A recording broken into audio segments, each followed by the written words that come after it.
नमस्कार। सुनो कहानी श्रृंखला के अंतर्गत प्रस्तुत है कहानी सदगति, जिसके लेखक हैं मुंशी प्रेमचंद जी। दुखी चमार द्वार पर झाड़ू लगा रहा था और उसकी पत्नी झुरिया घर को गोबर से लीप रही थी। दोनों अपने अपने काम से फुर्सत पा चुके थे। तो चमारिन ने कहा, तो जाके पंडित बाबा से कह आओ ना, ऐसा ना हो कहीं चले जाए। दुखी, हाँ जाता हूं, लेकिन यह तो सोच बैठेंगे किस चीज पर। झुरिया, कहीं से खटिया न मिल जाएगी, ठकुराने से मांग लाना। दुखी, तू तो कभी कभी ऐसी बात कह देती है कि देह जल जाती है। ठकुराने वाले मुझे खटिया देंगे? आग तक तो घर से निकलती नहीं, खटिया देंगे? कैथाने में जाकर एक लोटा पानी मांगू तो ना मिले, भला खटिया कौन देगा? हमारे उपले सेंठे भूसा लकड़ी थोड़े ही हैं कि जो चाहे उठा ले जाए। ले अपनी खटोली धोकर रखते, गर्मी के तो दिन हैं, उनके आते आते सूख जाएगी। झुरिया, वह हमारी खटोली पर बैठेंगे नहीं, देखते नहीं कितने नेम धर्म से रहते हैं। दुखी ने जरा चिंतित होकर कहा, हाँ ये बात तो है, महुए के पत्ते तोड़कर एक पत्तल बना लूं तो ठीक हो जाए। पत्तल में बड़े बड़े आदमी खाते हैं, वह पवित्र है। ला तो डंडा, पत्ते तोड़ लो। झुरिया, पत्तल मैं बना लूंगी, तुम जाओ। लेकिन हाँ, तुम्हें सीधा भी तो देना होगा, अपनी थाली में रख दूं? दुखी, कहीं ऐसा गजब ना करना, नहीं तो सीधा भी जाए और थाली भी फूटे। बाबा थाली उठाकर पटक देंगे। उनको बड़ी जल्दी क्रोध चढ़ाता है। क्रोध में पंडिताइन तक को तो छोड़ते नहीं। लड़के को ऐसा पीटा कि आज तक टूटा हाथ लिए फिरता है। पत्तल में सीधा भी देना, हाँ मुदा तो छूना मत। झूरी, गोड़ की लड़की को लेकर साहा की दुकान से सब चीजें ले आना, सीधा भरपूर हो। सेर भर आटा, आधा सेर चावल, पाव भर दाल, आध पाव घी, नून हल्दी और पत्तल में एक किनारे 4 आने पैसे रख देना। गोड़ की लड़की ना मिले तो भुर्जिन के हाथ पैर जोड़कर ले जाना। तू कुछ मत छूना, नहीं गजब हो जाएगा। इन बातों की ताकीद करके दुखी ने लकड़ी उठाई और घास का एक बड़ा सा गट्ठा लेकर पंडित जी से अर्ज करने चला। खाली हाथ बाबा जी की सेवा में कैसे जाता? नजराने के लिए उसके पास घास के सिवाय और क्या था? उसे खाली देखकर तो बाबा दूर से ही दुत्कारते। पंडित घासी राम ईश्वर के परम भक्त थे। नींद खुलते ही ईशोपासन में लग जाते।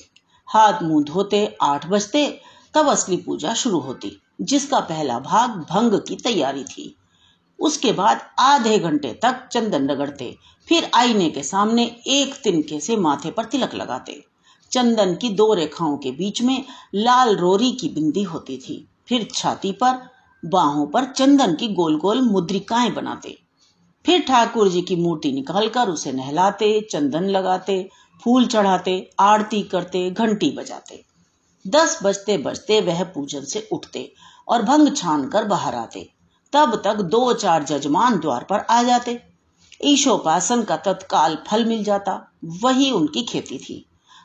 आज वे पूजन गृह से निकले तो देखा दुखी चमार घास का एक गट्ठा लिए बैठा है। दुखी उन्हें देखते ही उठ खड़ा हुआ और उन्हें साष्टांग दंडवत करके हाथ बांधकर खड़ा हो गया। यह तेजस्वी मूर्ति देखकर उसका हृदय श्रद्धा से परिपूर्ण हो गया। कितनी दिव्य मूर्ति थी! छोटा सा गोल मटोल आदमी, चिकना सिर, फूले गाल, ब्रह्म तेज से प्रदीप्त आंखें, रोरी और चंदन देवताओं की प्रतिभा प्रदान कर रही थी। दुखी को देखकर श्रीमुख से बोले, आज कैसे चला रे दुखिया? दुखी ने सिर झुकाकर कहा, बिटिया की सगाई कर रहा हूं महाराज, कुछ साहित्य सगुन विचारना है, कब मर्जी होगी? घासी, आज मुझे छुट्टी नहीं, हाँ सांझ तक आ जाऊंगा। दुखी, नहीं महाराज, जल्दी मर्जी हो जाए, सब सामान ठीक कर आया हूं, यह घास कहाँ रख दूं? घासी, इस गाय के सामने डाल दे और जरा झाड़ू लेकर द्वार तो साफ कर दे। यह बैठक भी कई दिनों से लिपी नहीं गई, उसे भी गोबर से लीप दे, तब तक मैं भोजन कर लूं, फिर जरा आराम करके चलूंगा। हाँ, यह लकड़ी भी चीर देना। खलिहान में 4 खांची भूसा पड़ा है, उसे भी उठा लाना और भुसौली में रख देना। दुखी फौरन हुक्म की तामील करने लगा। द्वार पर झाड़ू लगाई, बैठक को गोबर से लीपा, तब 12 बज गए। पंडित जी भोजन करने चले गए। दुखी ने सुबह से कुछ नहीं खाया था। उसे भी जोर की भूख लगी, पर वहां खाने को क्या धरा था। घर यहां से मील भर था। वहां खाने चला जाए तो पंडित जी बिगड़ जाएं। बेचारे ने भूख दबाई और लकड़ी फाड़ने लगा। लकड़ी की मोटी सी गांठ थी, जिस पर पहले कितने ही भक्तों ने अपना जोर आजमा लिया था। वह उसी दमखम के साथ लोहे से लोहा लेने के लिए तैयार था। दुखी घास छीलकर बाजार ले जाता था। लकड़ी चीरने का उसे अभ्यास न था। घास उसके खुरपे के सामने सिर झुका देती थी। यहां कस कस कर कुल्हाड़ी का भरपूर हाथ लगाता, पर उस गांठ पर निशान तक न पड़ता था। कुल्हाड़ी उचट जाती। पसीने में तर था, हांफता था, थक कर बैठ जाता था, फिर उठता था। हाथ उठाए न उठते थे, पांव कांप रहे थे, कमर न सीधी होती थी, आंखों तले अंधेरा हो रहा था, सिर में चक्कर आ रहे थे, तितलियां उड़ रही थी, फिर भी अपना काम किए जाता था। अगर एक चिलम तंबाकू पीने को मिल जाती तो शायद कुछ ताकत आती। उसने सोचा, यहाँ चिलम और तंबाकू कहाँ मिलेगी? ब्राह्मणों का इलाका है। ब्राह्मण लोग हम नीच जातों की तरह तंबाकू थोड़े ही पीते हैं। सहसा उसे याद आया कि गांव में एक गोंड भी रहता है, उसके यहाँ जरूर चिलम तंबाकू होगी। तुरंत उसके घर दौड़ा। खैर मेहनत सफल हुई। उसने तंबाकू भी दी और चिलम भी, पर आग वहां न थी। दुखी ने कहा, आग की चिंता न करो भाई, मैं जाता हूं, पंडित जी के घर से आग मांग लूंगा, वहां तो अभी रसोई बन रही थी। यह कहता हुआ वह दोनों चीजें लेकर चला आया और पंडित जी के घर में बरौठे के द्वार पर खड़ा होकर बोला, मालिक रची के आग मिल जाए तो चिलम पी लें। पंडित जी भोजन कर रहे थे। पंडिताइन ने पूछा, यह कौन आदमी आग मांग रहा है? पंडित, अरे वही ससुरा दुखिया चमार है, कहा है थोड़ी सी लकड़ी चीर दे, आग तो है, दे दो। पंडिताइन ने भवें चढ़ाकर कहा, तुम्हें तो जैसे पोथी पत्रों के फेर में धर्म कर्म किसी बात की सुधि ही नहीं रही। चमार हो, धोबी हो, पासी हो, मुंह उठाए घर में चला आए। हिंदू का घर ना हुआ कोई सराय हुई। कह दो दाढ़ी जार से चला जाए, नहीं तो इस लुआठे से मुंह झुलस दूंगी। आग मांगने चले हैं। पंडित जी ने समझा कर कहा, भीतर आ गया तो क्या हुआ, तुम्हारी कोई चीज तो नहीं छुई। धरती पवित्र है, जरा सी आग दे क्यों नहीं देती? काम तो हमारा ही कर रहा है।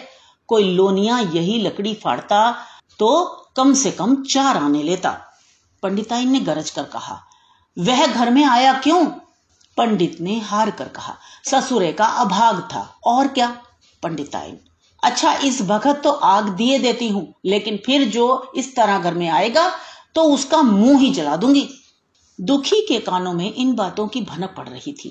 पछता रहा था, नाहक आया। सच तो कहती हैं, पंडित के घर में चमार कैसे चला आए? बड़े पवित्र होते हैं ये लोग, तभी तो संसार पूजता है, तभी तो इतना मान है। भर चमार थोड़े ही हैं। इसी गांव में बूढ़ा हो गया, पर मुझे इतनी अकल भी ना आई, इसलिए जब पंडिताइन आग लेकर निकली तो वह मानो स्वर्ग का वरदान पा गया। दोनों हाथ जोड़कर जमीन पर माथा टेकता हुआ बोला, पंडिताइन माता, मुझसे बड़ी भूल हुई कि घर में चला आया। चमार की अक्ल ही तो ठहरी, इतने मूर्ख न होते तो लात क्यों खाते? पंडिताइन चिमटे से पकड़कर आग लाई थी। 5 हाथ की दूरी से घूंघट की आड़ से दुखी की तरफ आग फेंकी। आग की बड़ी सी चिंगारी दुखी के सर पर पड़ गई। जल्दी से पीछे हटकर सिर के झोंटे देने लगा। उसने मन में कहा, यह एक पवित्र ब्राह्मण के घर को अपवित्र करने का फल है। भगवान ने कितनी जल्दी फल दे दिया। इसी से तो संसार पंडितों से डरता है और सबके रुपए मारे जाते हैं। ब्राह्मण के रुपए भला कोई मार तो ले, घर भर का सत्यानाश हो जाए। पांव गल गल कर गिरने लगे। बाहर आकर उसने चिलम पी और फिर कुल्हाड़ी लेकर जुट गया। खटखट की आवाजें आने लगी। उस पर आग पड़ गई तो पंडिताइन को उस पर कुछ दया आ गई। पंडित जी भोजन करके उठे तो बोली, इस चमरवा को भी कुछ खाने को दे दो, बेचारा कब से काम कर रहा है, भूखा होगा। पंडित जी ने इस प्रस्ताव को व्यवहारिक क्षेत्र से दूर समझकर पूछा, रोटियां हैं? पंडिताइन, 2-4 बच जाएंगी। पंडित, 2-4 रोटियों में क्या होगा, चमार है, कम से कम शेर भर चढ़ा जाएगा। पंडिताइन कानों पर हाथ रखकर बोली, अरे बाप रे, शेर भर? तो फिर रहने दो। पंडित जी ने अब शेर बनकर कहा, कुछ भूसी चोकर हो तो आटे में मिलाकर 2 ठो लिट्टा ठोंक दो, साले का पेट भर जाएगा। पतली रोटियों से इन नीचों का पेट नहीं भरता, इन्हें तो ज्वार का लिट्टा चाहिए। पंडिताइन ने कहा, अब जाने भी दो, धूप में कौन मरे। दुखी ने चिलम पीकर फिर कुल्हाड़ी संभाली। दम लेने से जरा हाथों में ताकत आ गई थी। कोई आधा घंटे तक फिर कुल्हाड़ी चलाता रहा, फिर बेदम होकर वहीं सिर पकड़कर बैठ गया। इतने में वही गोंड आ गया। बोला, क्यों जान देते हो बूढ़े दादा, तुम्हारे फाड़े यह गांठ न फटेगी, नाहक हलकान होते हो। दुखी ने माथे का पसीना पोंछकर कहा, अभी गाड़ी भर भूसा ढोना है भाई। गोंड, कुछ खाने को मिला कि काम ही कराना जानते हैं, जाके मांगते क्यों नहीं। दुखी, कैसी बात करते हो चिखुरी, ब्राह्मण की रोटी हमको पचेगी। गोंड, पचने को पच जाएगी, पहले मिले तो। मूंछों पर ताव देकर भोजन किया और आराम से सोए। तुम्हें लकड़ी फाड़ने का हुक्म दे दिया। जमींदार भी कुछ खाने को देता है, हाकिम भी बेगार लेता है तो थोड़ी बहुत मजदूरी देता है। ये उनसे भी बढ़ गए, इस पर धर्मात्मा बनते हैं। दुखी, धीरे धीरे बोलो भाई, कहीं सुन लें तो आफत आ जाए। यह कहकर दुखी फिर संभल पड़ा और कुल्हाड़ी की चोट मारने लगा। चिखुरी को उस पर दया आई, आकर कुल्हाड़ी उसके हाथ से छीन ली और कोई आधा घंटा खूब कस कस कर कुल्हाड़ी चलाई, पर गांठ में एक दरार भी न पड़ी। तब उसने कुल्हाड़ी फेंक दी और यह कहकर चला गया, तुम्हारे फाड़े यह ना फटेगी, जान भले निकल जाए। दुखी सोचने लगा, बाबा ने यह गांठ कहाँ रख छोड़ी थी कि फाड़े नहीं फटती, कहीं दरार तक तो नहीं पड़ती। मैं कब तक इसे चीरता रहूंगा। अभी घर पर 100 काम पड़े हैं। कार परोजन का घर है, एक ना एक चीज घटी ही रहती है, पर इन्हें इसकी क्या चिंता। चलूं जब तक भूसा ही उठा लाऊं। कह दूंगा, बाबा आज तो लकड़ी नहीं फटी, कल आकर फाड़ दूंगा। उसने झोवा उठाया और भूसा ढोने लगा। खलिहान यहां से 2 फरलांग से कम न था। अगर झोवा खूब भर भर कर लाता तो काम जल्द खत्म हो जाता। फिर झोए को उठाता कौन। अकेले भरा हुआ झोआ उससे न उठ सकता था, इसलिए थोड़ा थोड़ा लाता था। 4 बजे कहीं भूसा खत्म हुआ। पंडित जी की नींद भी खुली। हाथ मुंह धोया, पान खाया और बाहर निकले। देखा तो दुखी झोवा सिर पर रखे सो रहा है। जोर से बोले, अरे दुखिया, तू सो रहा है? लकड़ी तो अभी ज्यों की त्यों पड़ी हुई है, इतनी देर तू करता क्या रहा? मुट्ठी भर भूसा ढोने में संझा कर दी, उस पर सो रहा है। उठा ले कुल्हाड़ी और लकड़ी फाड़ डाल। तुझसे जरा सी लकड़ी नहीं फटती, फिर साइत भी वैसी ही निकलेगी। मुझे दोष मत देना। इसी से कहा है कि नीच के घर में खाने को हुआ और उसकी आंख बदली। दुखी ने फिर कुल्हाड़ी उठाई। जो बातें पहले से सोच रखी थी वह सब भूल गई। पेट पीठ में धंसा जाता था। आज सवेरे जलपान तक न किया था, अवकाश ही न मिला। उठना ही पहाड़ मालूम होता था। जी डूबा जाता था, पर दिल को समझाकर उठा। पंडित हैं, कहीं साइत ठीक ना विचारें तो फिर सत्यानाश ही हो जाए। जब ही तो संसार में इतना मान है, साइत ही का तो सब खेल है, जिसे चाहे बिगाड़ दें। पंडित जी गांठ के पास आकर खड़े हो गए और बढ़ावा देने लगे। हाँ, मार कसके और मार कसके, मार, अबे जोर से मार, मार। तेरे हाथ तो जैसे दम ही नहीं है, लगा कसके। खड़ा सोचने क्या लगता है, हाँ बस फटा ही जाता है, दे उसी दरार में। दुखी अपने होश में न था। न जाने कौन सी गुप्त शक्ति उसके हाथों को चला रही थी। वह थकान, भूख, कमजोरी सब मानो भाग गई। उसे अपने बाहुबल पर स्वयं आश्चर्य हो रहा था। एक एक चोट वज्र की तरह पड़ती थी। आधा घंटे तक वह इसी उन्माद की दशा में हाथ चलाता रहा, यहां तक कि लकड़ी बीच से फट गई और दुखी के हाथ से कुल्हाड़ी छूटकर गिर पड़ी। इसके साथ वह भी चक्कर खाकर गिर पड़ा। भूखा प्यासा थका हुआ शरीर जवाब दे गया। पंडित जी ने पुकारा, उठ के 2-4 हाथ और लगा दे, पतली पतली चेलियां हो जाएं। दुखी न उठा। पंडित जी ने अब उसे दिक करना उचित न समझा। भीतर जाकर बूटी छानी, शौच गए, स्नान किया और पंडिताई बाना पहनकर बाहर निकले। दुखी अभी तक वहीं पड़ा हुआ था। जोर से पुकारा, अरे क्या पड़े ही रहोगे दुखी? चलो तुम्हारे ही घर चल रहा हूं, सब सामान ठीक ठीक है ना? दुखी फिर भी ना उठा। अब पंडित जी को कुछ शंका हुई। पास जाकर देखा तो दुखी अकड़ा पड़ा हुआ था। बदहवास होकर भागे और पंडिताइन से बोले, दुखिया तो जैसे मर गया। पंडिताइन हकबकाकर बोली, वह तो अभी लकड़ी चीर रहा था ना? पंडित, हाँ, लकड़ी चीरते चीरते मर गया। अब क्या होगा? पंडिताइन ने शांत होकर कहा, होगा क्या, चमरौने में कहला भेजो, मुर्दा उठा ले जाएं। एक क्षण में गांव भर में खबर हो गई। वह ब्राह्मणों की ही बस्ती थी, केवल एक घर गोड़ का था। लोगों ने इधर का रास्ता छोड़ दिया, कुएं का रास्ता उधर से ही था। पानी कैसे भरा जाए? चमार की लाश के पास से होकर पानी भरने कौन जाए? एक बुढ़िया ने पंडित जी से कहा, अब मुर्दा फेंकवाते क्यों नहीं? कोई गांव में पानी पिएगा या नहीं? इधर गोण ने चमरौने में जाकर सबको कह दिया, खबरदार, मुर्दा उठाने मत जाना, अभी पुलिस की तहकीकात होगी। दिल लगी है कि एक गरीब की जान ले ली। पंडित जी होंगे तो अपने घर के होंगे, लाश उठाओगे तो तुम भी पकड़े जाओगे। इसके बाद ही पंडित जी पहुंचे, पर चमरौने का कोई आदमी लाश उठा लाने को तैयार न हुआ। हाँ, दुखी की स्त्री और कन्या दोनों हाय हाय करती वहां चली और पंडित जी के द्वार पर आकर सिर पीट पीट कर रोने लगी। उनके साथ 10-5 और चमारिनें भी थी। कोई रोती थी, कोई समझाती थी, पर चमार एक भी न था। पंडित जी ने चमारों को बहुत धमकाया, समझाया, मिन्नतें की, पर चमारों के दिल पर पुलिस का रोब छाया हुआ था। एक भी न मिनका। आखिर निराश होकर लौट आए। आधी रात तक रोना पीटना जारी रहा। देवताओं का सोना मुश्किल हो गया, पर लाश उठाने कोई चमार ना आया। और ब्राह्मण चमार की लाश कैसे उठाते? भला ऐसा किसी शास्त्र पुराण में लिखा है? कहीं कोई दिखा दे। पंडिताइन ने झुंझला कर कहा, इन डायनों ने तो खोपड़ी चाट डाली, सभी का गला भी नहीं पकता। पंडित ने कहा, रोने दो चुड़ैलों को, कब तक रोएंगी? जीता था तो कोई बात ना पूछता था, मर गया तो कोलाहल मचाने के लिए सबकी सभा पहुंची।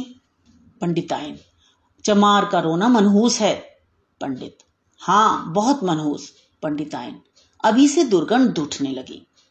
पंडित, चमार था ससुरा की नहीं?